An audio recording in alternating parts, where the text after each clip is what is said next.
Class 12th Indian economics के बहुत important question हो जाते हैं पिक्चर बेस्ड क्वेश्चन।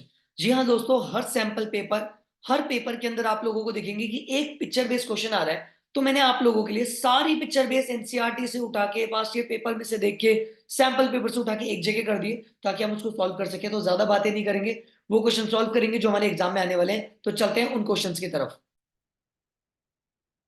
हाँ जी दोस्तों, तो ये रहे हमारे पिक्चर बेस्ड क्वेश्चन। जल्दी से देखते हुए चलते हैं।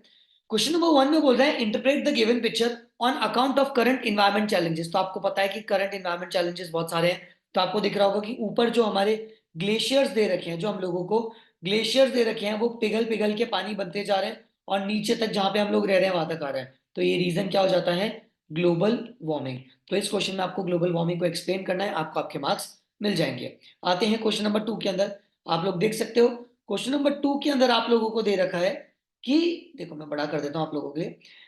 विच exception of GDP are shown in this image. कौन सा एक्सेप्शन है जीडीपी का, बताओ। तो ध्यान से देखना पड़ेगी। कुछ लोग नीचे खड़े हैं और कुछ लोग जीडीपी को लेके हवा में उड़ गए। मतलब जीडीपी तो इंक्रीज हो रही है, लेकिन कुछ लोग बहुत सारे नीचे ही रह गए। इसका मतलब डिस्ट्रीब्यूशन ऑफ जीडीपी सही से नहीं हुई। डिस्ट्रीब्यूशन ऑफ जीडीपी सही से नहीं हुई। तो इसके बारे में आप लोगों को लिखना है। एमसीक्यू है वैसे तो ये। अब ये थर्ड क्वेश्चन आप लोग देख सकते हो कि जंगल था, पेड़ थे, उनको काट दिया गया, तो इसको क्या बोला जाता है? सर इस केस के अंदर आपको डिफॉरेस्टेशन को एक्सप्लेन करना है। हाँ जी दोस्तों, मैं जल्दी जल्दी आप लोगों को बता रहा हूँ कि किस किस क्वेश्चन में आपको क्या लिखना है, ताकि ये क्वेश्चन दिख जाए तो आपको पता पड़ सके कि टॉपिक कौन कौन से थे। क्लियर है? हाँ जी सर, ठीक है, समझ में आया। तो देखते हैं अगला क्वेश्चन। ये बोल रहा है कि which type of non farm area of employment is shown there. देखो जल्दी से बताना है। तो क्या हो रहा है कि कुछ विलेज में औरतें हैं और वो किस काम में कर रही है, देख रहे हो आप, वो बी कीपिंग का काम कर रही है। तो इसको क्या बोल दिया जाएगा? हमारा हॉर्टिकल्चर। इसका आंसर हो जाएगा ए, दैट इज हॉर्टिकल्चर। बोलो बात समझ में आई? हाँ जी सर, बात समझ में आ गई। आओ देखते हैं क्वेश्चन नंबर 5 पे आते हैं। तो जल्दी से देखते हैं क्वेश्चन नंबर 5 क्या था। बोल रहा है identify the movement illustrated in the above picture, explain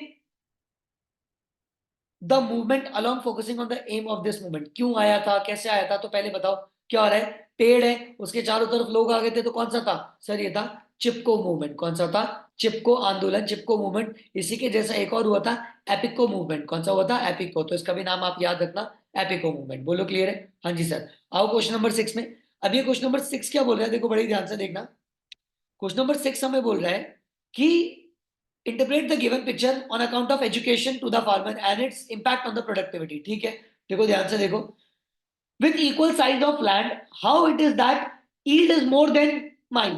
मतलब एक के पास, जिसके पास, देखो आपको दिख रहा है, एक के पास क्या है? एक के पास हमारे को देख रहे हो, ये ट्रैक्टर दे रखा है इस आदमी के पास। इस आदमी के पास ट्रैक्टर भी है, इस आदमी का प्रोडक्शन भी ज्यादा है और दूसरे का आदमी का प्रोडक्शन कम है। तो हाउ इट इज पॉसिबल कि एक का प्रोडक्शन, यहाँ पे प्रोडक्शन तो ज्यादा है और दूसरे एरिया में प्रोडक्शन कम है? तो यहाँ पे आ जाएगा ग्रीन रेवोल्यूशन। कौन सा आ जाएगा? Green revolution. We HYV seeds use करके आप प्रोडक्शन को इंक्रीज कर सकते हो, जैसा इन लोगों ने किया। तो यहाँ पे आपको पूरे के पूरे ग्रीन रेवोल्यूशन को अच्छे से एक्सप्लेन करना था। ओके सर, अब देखो ध्यान से देखना क्या बोला है क्वेश्चन ने। देखते हैं क्वेश्चन नंबर 7। जल्दी जल्दी करना है हमारे को, हमारा मेन मोटिव है जल्दी करना। Identify the situation.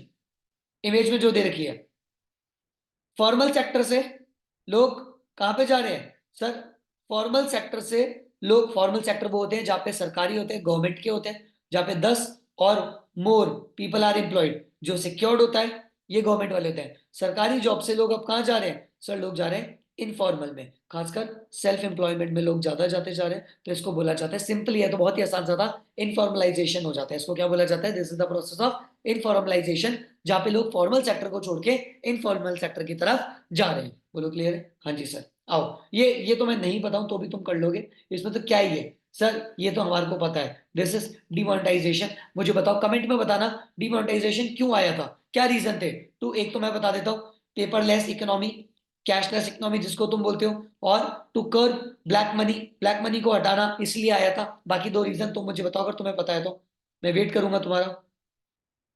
ये क्या है? बोला this image shows the direct route किस किस के बीच में। हाँ देखो डायरेक्ट रूट आया था, मैं तुम्हारे को दिखाता हूँ। ये यूके यहां से चालू हुआ और ये इंडिया तक था। तो ये किस किस के बीच में था? This is Britain to India. Clear है? हाँ सर। ओके चलो नेक्स्ट।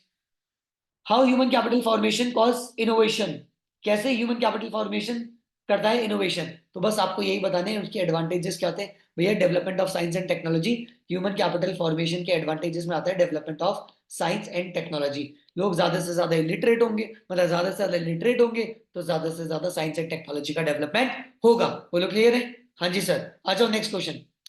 नेक्स्ट क्वेश्चन आप लोगों को बोल रहा है कि इस पिक्चर को देखो, तो देखो ग्लेशियर पिघल रहे हैं। हाँ सर ग्लेशियर पिघल रहे हैं, पानी होते जा रहा है, तो कौन सा है सर, ये तो वही है जो पहले था, ग्लोबल वार्मिंग। आप साथ साथ में देख रहे हो कि पोलर बियर, ये कहाँ रहेंगे फिर, अगर ऐसा ही चलता रहा तो ये भाई साहब कहाँ रहेंगे, ये लोगों की प्रजाति भी खत्म हो जाएगी। बात समझ में आया। तो बायोडाइवर्सिफाई लॉसेस भी इसके अंदर आप लिख सकते हो। Okay sir. ये क्या है सर, ये बोल रहा है आइडेंटिफाई करो कंसेप्ट क्या है। तो एक औरत कहीं और बैठी है, दूसरी लड़की कहीं और बैठी है, एक देश दूसरे देश थ्रू सैटेलाइट कनेक्ट हो रहे हैं, इस चीज को बोला जाता है आउटसोर्सिंग। आउटसोर्सिंग, इसका आंसर क्या आएगा आउटसोर्सिंग। और आउटसोर्सिंग को आपको अच्छे से एक्सप्लेन करना है तो पढ़ना मत भूलना आउटसोर्सिंग को, जल्दी से जाके पढ़ लीजिए आउटसोर्सिंग को। ये क्या है ये नहीं बताऊंगा तो भी चल जाएगा सर, सस्टेनेबल डेवलपमेंट, विंड और सोलर प्लान। तो सस्टेनेबल डेवलपमेंट बताना है, आज की जरूरतें पूरा होना without affecting the future generation, this is known as कौन सा सर, ये हो गया हमारा सस्टेनेबल डेवलपमेंट। आया, बताओ कौन से। मेरी बात ध्यान से सुनना, ये कौन से हो जाएंगे, these are the casual workers. कौन से हैं कैजुअल, कैजुअल वर्कर वो होते हैं जिनके पास कोई परमानेंट जॉब नहीं होती। तो देखो ईंटें बना रहे हैं, कंस्ट्रक्शन में है, जैसे कंस्ट्रक्शन पूरा हो जाएगा इनकी जॉब खत्म हो जाएगी। नॉन वर्कर तो है नहीं क्योंकि काम तो कर ही रहे हैं, रेगुलर है नहीं क्योंकि जिस दिन बच जाएगी, वो तो एन भी नहीं है, तो कौन सा हो गया सी। बोलो बात समझ में है? हाँ जी सर। आ जाओ। On the basis of given image explain the objective, कौन सा है, गवर्नमेंट का ऑब्जेक्टिव क्या है। कईयों के पास पैसा बहुत ज्यादा होता है, कईयों के पास नहीं होता। This is distribution of income, इधर से पैसा ले जाकर इन लोगों तक भी ट्रांसफर कराना, डिस्ट्रीब्यूशन ऑफ इनकम। क्लियर है सर। आ जाओ। ये कौन सा हो गया सर, यहाँ तो फूल भी है, रोज भी है, फ्रूट भी है सर, ये तो हॉर्टिकल्चर है। कौन सा है, हॉर्टिकल्चर। बोलो बात समझ में आई। हाँ जी सर। क्लियर है, बोलो बात समझ में आया। ठीक है, एक एक क्वेश्चन भी देख लो। सर ये कौन सा था, देखो ध्यान से देखना, यहाँ पे महिलाएं आपस में बैठी हैं एक दूसरे की हेल्प कर रही है, तो ये कौन से थे, सेल्फ हेल्प ग्रुप। कौन सा था, सेल्फ हेल्प ग्रुप। कौन सा था ये, सेल्फ हेल्प ग्रुप। बोलो बात समझ में। हाँ जी सर, हो गए सारे क्वेश्चन। हाँ जी सर, आई होप आप लोगों को समझ में आएंगे। मुझे जल्दी से बताना आप लोगों को अगर मेरे इंस्टाग्राम वाले 15 मोस्ट इंपोर्टेंट क्वेश्चन चाहिए तो आप मुझे बताना। आपको बीएससी का भी ऐसा ही कुछ एक छोटा सा वीडियो चाहिए तो मुझे जरूर कमेंट में बताना। और कोई और दिक्कत हो, आप लोगों को मेगा क्लास की रिक्वायरमेंट हो जिसके अंदर मैंने 5 आवर्स के अंदर सारी की सारी इंडियन इकोनॉमिक्स पूरी कंप्लीट कराई थी, तो जरूर मुझे डीएम करके बताना। ये मेरा नंबर है, जल्दी जाइए, पूरे की पूरी जरूर करिए इसको। Thank you very much.